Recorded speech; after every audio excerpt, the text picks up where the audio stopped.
নমস্কার। আজকের টপিকটা আমরা আমাদের কিভাবে ভরসা করব।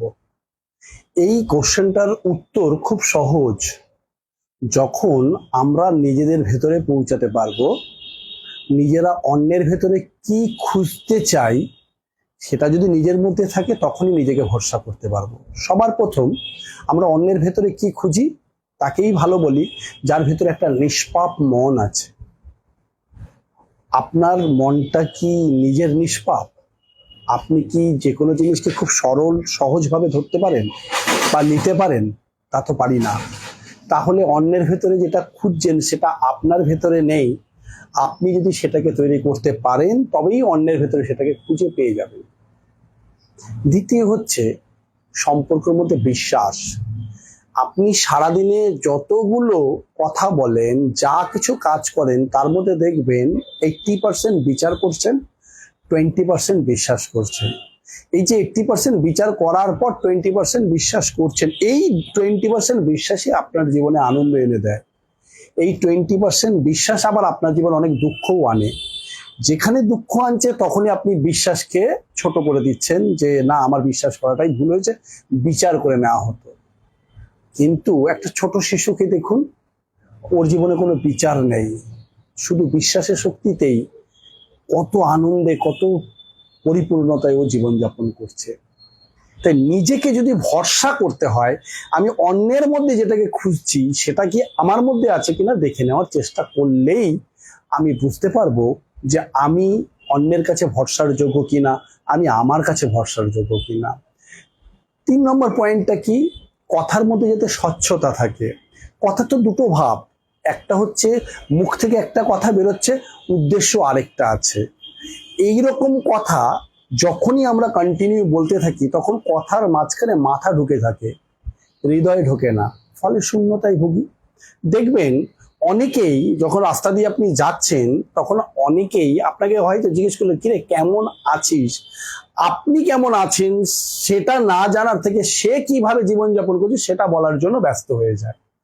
আপনি যেই নাকি বললেন যে হ্যাঁ আমি খুব ভালো আছি, আরে বাবা আমি ভালো আছি, বাড়ির সব ভালো আছে, তার বলিস না, কালকে সকালবেলায় আমি এই তো দমদম এয়ারপোর্টে নামলাম, তুই তো মনে হয় জানিস আমি লন্ডনে গেছিলাম, এই করেছিলাম ওই করেছিলাম। মানে ও আপনার ভালো শুভকামনা করার জন্য আপনাকে জিজ্ঞেস করেনি, আপনাকে জিজ্ঞেস করেছে ওর কথাগুলোকে উপস্থাপন করার জন্যই।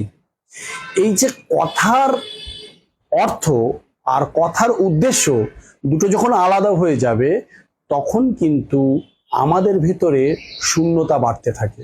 তাই যার সাথেই কথা বলুন না কেন, আগে ভেবে নিন, খুব বিশালভাবে ভেবে নিন, ভেবে নেওয়ার পর কথা বলুন। তাহলে দেখবেন কম কথা বলুন, প্রয়োজনীয় কথা বলুন, কিন্তু কথার অর্থ এবং কথার উদ্দেশ্য যদি ঠিক থাকে, তাহলেই দেখতে পাবেন যে মানুষ আপনাকে ভরসা করছে, আপনিও নিজেকে ভরসা করার উপযোগী করে তুলতে পারছেন। একটা বিখ্যাত কথা আছে না, প্রাণ খুলে মানুষের যত ইচ্ছা সুনাম করো, বদনাম করার সময় একটু ভাবার দরকার আছে। কারণ বদনাম এমন একটা জিনিস বা অপমান এমন একটা জিনিস, সুযোগ পেলে যখন ফেরত দেবে, সুদসহ ফেরত দেবে।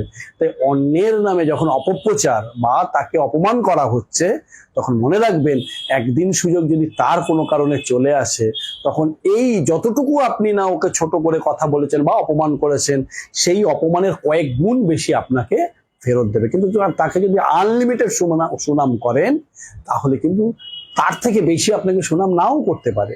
সুতরাং আপনি যখন কথা বলবেন, কথার মধ্যে সুনাম না বদনাম বেশি রয়েছে সারাদিনে, এটাকে একটু অবজার্ভ করতে হবে। যত বেশি অবজার্ভ করবেন, তত বেশি আপনার কথার গুরুত্ব বেড়ে যাবে, মানুষ আপনাকে গুরুত্ব দেবে। মানুষ যখন আপনাকে গুরুত্ব দেওয়া শুরু করবে, আপনি আপনাকে ভরসা করতে শুরু করবেন।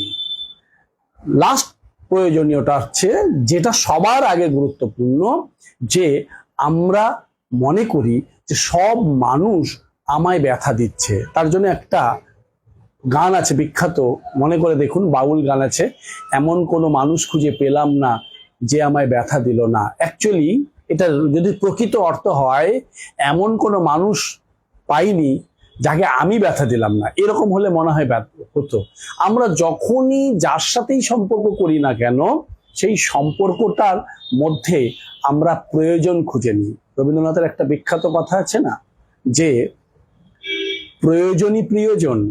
এই যে প্রয়োজন ভিত্তিক যে সম্পর্কগুলো তৈরি করা, সেই সম্পর্ক থেকে কিন্তু আমরা কষ্ট পাই। কিন্তু আমি মানুষের কাছ থেকে কতটা কষ্ট পাচ্ছি তার থেকে বেশি গুরুত্বপূর্ণ আমি আমাকে কতটা কষ্ট দিচ্ছি। একটা একটা করে ভাবি, আমার জীবনের আত্মবিশ্বাস, আমার শরীরকে সুস্থ রাখা, আমাকে এগিয়ে চলার জন্য শরীরের সবচেয়ে গুরুত্বপূর্ণ অর্গানটার নাম হচ্ছে আমাদের পা। আমরা সারাদিনে পায়ের কতটুকু অংশ, পায়ের পোর্শনটাকে কতটুকু অংশ আপনার যত্ন করি, কতটুকু অংশ আমরা এক্সারসাইজ করছি পাকে সুস্থ রাখার জন্য আমরা জানি? আমরা নিজেরাই তো জানি না। তাহলে একটু যদি ভাবি যে আমাকে এগিয়ে নিতে সাহায্য করছে, যে আমায় ভরসা দেয়, যে আমাকে নির্ভরতা দেয়, আমার পা যদি সুস্থ থাকে তাহলে আমি সব জায়গায় যেতে পারি, সবকিছু করতে পারি, তার জন্য আমি একটু তো ভাবিনি। 1 নম্বর হয়ে গেল। তারপরেই আছে আমাদের পেট। এই পেট থেকেই তো সমস্ত কিছু। দেখুন, যে গাড়িতে পেট্রোল লাগে সেই গাড়িতে যদি আপনি ডিজেল দিয়ে দেন তাহলে তো ইঞ্জিন খারাপ হয়ে যাবে। আপনি যদি পেট্রোল পাম্পে গিয়ে ডিজেল ইঞ্জিন গাড়িতে পেট্রোল নিতে চান, ওরা দিতে চাইবে না, কারণ বলবে ইঞ্জিন খারাপ হয়ে যাবে। কিন্তু আপনার পেটে সেই খাবারগুলো দেওয়া উচিত যে খাবারগুলো আপনার পুরো শরীরকে সুস্থ রাখবে। কিন্তু আমরা কি তাই করি? আমরা তা করি না। কেন করি না? আমাদের জিভের আনন্দের জন্য খাবার খাই। তাহলে পেটের প্রতি আমি অবমাননা করছি। পেট যেটা চাইছি সেটা আমরা দিচ্ছি না, আমি যেটা চাইছি সেটাই পেটকে দিচ্ছি। তাহলে পেটের পায়ের সাথে আমি বিট্রে করলাম। আমার যে পথটা হেঁটে যাওয়া যেত সেখানে আমি আমার পয়সা যেতে অটোতে চলে গেলাম, টোটোতে চলে গেলাম, রিক্সায় চলে গেলাম, স্কুটিতে চলে গেলাম। কার সাথে চিটিং করছি? আমি আমার সাথে চিটিং করছি। আমি পা দুটোকে অকেজো করে দিচ্ছি। আমি পেটের সাথে বিশ্বাসঘাতকতা করছি। কিভাবে বিশ্বাসঘাতকতা করলাম?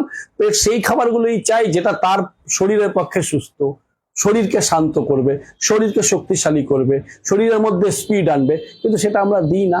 এবার আপনি ভাবুন, আমার তার পেটের উপরে কে আছে? আমার বুক। বুকের কি আছে? বুকে হার্ট আছে, সেটা সায়েন্স বলে, কিন্তু আমরা ভাবি সমস্ত চিন্তা আমাদের হৃদয়ে থাকে। তা আমরা কতটুকু শুভ চিন্তা করি, কতটুকু পজিটিভ চিন্তা করি ভেবে দেখুন তো। একটু নোট করে লিখবেন না যে আমি আজকে সারাদিন এই 3টে শুভ কাজ চিন্তা করলাম, যে অমুক ছেলের ভালো চাকরি হোক, এটা আমি মনে মনে ভেবেছি। অমুক লোক যাতে ভালো সুখে থাকতে পারে, এটা আমি মনে মনে ভেবেছি। ওর যে কাজটা হচ্ছে না সেটা যাতে হয়ে যায়, এটা আমি। অন্যের জন্য কিছু ভাবা, করতে হবে না, করাটা অনেক দূরের ব্যাপার, কিন্তু আপনার মন কতখানি অন্যের ভালো ভাবছে সেটা একটু ভাবুন। ভাবলে দেখবেন হৃদয়ের প্রসারতা বাড়বে, হৃদয় নতুন করে বাঁচার শক্তি পাবে। তারপরে দেখুন না, বুকের পরে আছে 2টো হাত। হাত দিয়ে আমরা কতটুকু পজিটিভ কাজ করছি। এই হাত শুধু নেওয়ার জন্য না, তো হাত তো কিছু দেওয়ার জন্য আছে। কোন কাজটা সারাদিনে করলাম যেটার মাধ্যমে সোসাইটি কিছুটা উপকৃত হবে, সোসাইটি আপনার কাছে কিছুটা হলেও বেনিফিট পাবে, এটা একটু ভেবেছি আমরা? করিনি। তারপরে হচ্ছে আমাদের এই হাতের পরেই আছে আমাদের গলা বা মুখ। এই মুখ দিয়ে আমরা কতটুকু ভালো কথা বলছি, কতটুকু অন্যের কল্যাণের কথা ভাবছি, এটা আমরা জানি না। তাহলে সেইটুকু আমাদের খেয়াল রাখা উচিত। তারপর আমার চোখ দিয়ে ভালো জিনিস দেখার প্র্যাকটিস করুন। আমরা যদি পুকুর পাড়ে গিয়ে কাদার দিকে তাকাই তাহলে তো হবে না, ওখানে তো পদ্মও ফোটে, স্বচ্ছ জলও আছে, নোংরাও যেমন আছে, ভালো জিনিসও তেমনি আছে। তাহলে আমরা ভালোটা নেওয়ার চেষ্টা করব। যত বেশি ভালো জিনিস নেব তত দেখবেন আমার নিজেকে ভালো লাগবে। তারপরে হচ্ছে মাথা, সবসময় নতুন কিছু ভাবুন, নতুন কিছু করুন। এই যে নিজের শরীরটাকে যদি আপনি সম্পদ করে তুলতে পারেন, পাকে সম্পদশালী করলেন, পেটকে সম্পদশালী করলেন, বুককে সম্পদশালী করলেন, হাতকে সম্পদশালী করলেন, মুখকে সম্পদশালী করলেন, চোখকে সম্পদশালী করলেন, মাথাকেও তাই করলেন, তখন দেখবেন আপনি আপনাকে ভরসা করতে শিখেছেন। যতক্ষণ পর্যন্ত এইগুলো করতে পারবেন না ততক্ষণ পর্যন্ত আপনি আপনাকে ভরসা করতে পারবেন না। আর আপনি যতক্ষণ না পর্যন্ত আপনাকে ভরসা করতে পারবেন না ততক্ষণ পর্যন্ত আপনি এই বিশ্বের কোনো মানুষকেই বিশ্বাস করতে পারবেন না। কোনো মানুষের কাছ থেকে আপনি ভালো কিছু পাবেন না, কারণ আপনি যেটা চাইছেন সেটাই আপনার সামনে এসে হাজির হচ্ছে। আপনি তো নিজেকেই রেসপেক্ট করতে পারছেন না, নিজের গুরুত্বই নিজে বুঝতে পারছেন না, তাহলে অন্য মানুষের কাছ থেকে ভালো কিছু আশা করব কি করে? তাই অল্প অল্প করে যদি আমরা এগুলোকে তৈরি করতে পারি, নিজের জন্য নিজেকে যদি একটু ভাবতে পারি, তাহলেই আমি আমার জন্য উপযুক্ত হয়ে উঠব। নমস্কার, ভালো থাকবেন।